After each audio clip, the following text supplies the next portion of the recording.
ஒரு கால பூஜை திட்டத்தில் உள்ள சிதிலம் அடைந்த சீனிவாச பெருமாள் கோவில் மறுகட்டமைப்பு திருப்பணியினை மேற்கொண்டு குடமுழுக்கு செய்திட முதல்வருக்கு வேண்டுகோள்.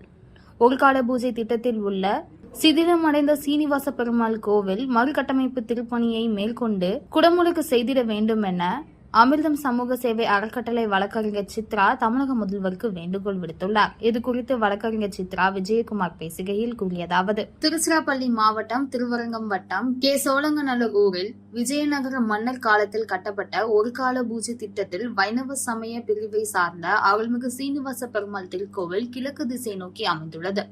திருக்கோவிலில் அருள்மிகு ஸ்ரீதேவி பூதேவி சமேத சீனிவாச பெருமாள் அருள் பாலிக்கிறார். கருவறைக்கு வெளியே சிவலிங்கமும் உள்ளது. மேற்படி திருக்கோவில் பராமரிப்பு இன்றி கற்கோவில் சிதிலம் அடைந்து உள்ளது. திருக்கோவிலினை சீரமைக்க வேண்டி தமிழக முதல்வருக்கு மனு எண் 347165/T OI/11 நாள் 1/12/2019 கோரிக்கை மனு அனுப்பியுள்ளேன். மனு அளித்து சீரமைப்பு பணி துவங்காததால் பல ஆண்டுகள் ஆன நிலையில் திருக்கோவில் மேலும் அபாயகரமான நிலையில் மூலவர் சீனிவாச பெருமாள் ஸ்ரீதேவி பூதேவி சமேத கற்சிலை விக்கிரகம் திருக்கோவிலின் வடகிழக்கு பகுதியில் கொட்டகையில் வைக்கப்பட்டு ஒரு கால பூஜை நடைபெற்று வருகிறது.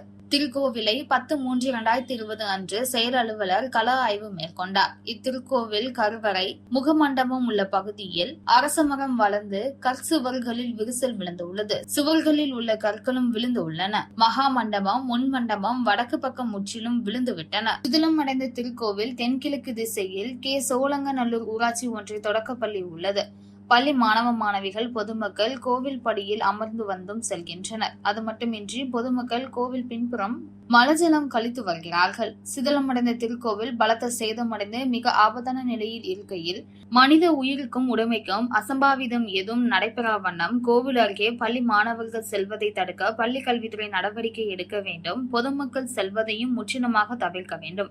திருக்கோவிலில் உள்ள பழங்கால கற்களை வரிசைப்படுத்தி பழமை மாறாமல் கற்கள் கொண்ட சீரமைப்பு பணியினை உடனே மேற்கொள்ள வேண்டும். இக்கோவில் சீரமைக்க உரிய நடவடிக்கை எடுக்காவிட்டால் எப்போது வேண்டுமானாலும் இடிந்து விழும் அபாயம் உள்ளதால் இந்து சமய அறநிலைத்துறையினர் சிதிலமடைந்துள்ள அருள்மிகு சீனிவாச பெருமாள் திருக்கோவில் திருப்பணிக்கு தக்க சமயத்தில் போதிய நிதி ஒதுக்கி வல்லுநர்கள் கருத்துருவில் மறுகட்டமைப்பு பணியினை சீரும் சிறப்பமாக செய்திட வேண்டும் என வேண்டுகோள் விடுத்துள்ளார். இத்தகவலை நமது செய்தியாளர் ஜூட் திருச்சி மாவட்டத்திலிருந்து தெரிவித்துள்ளார்.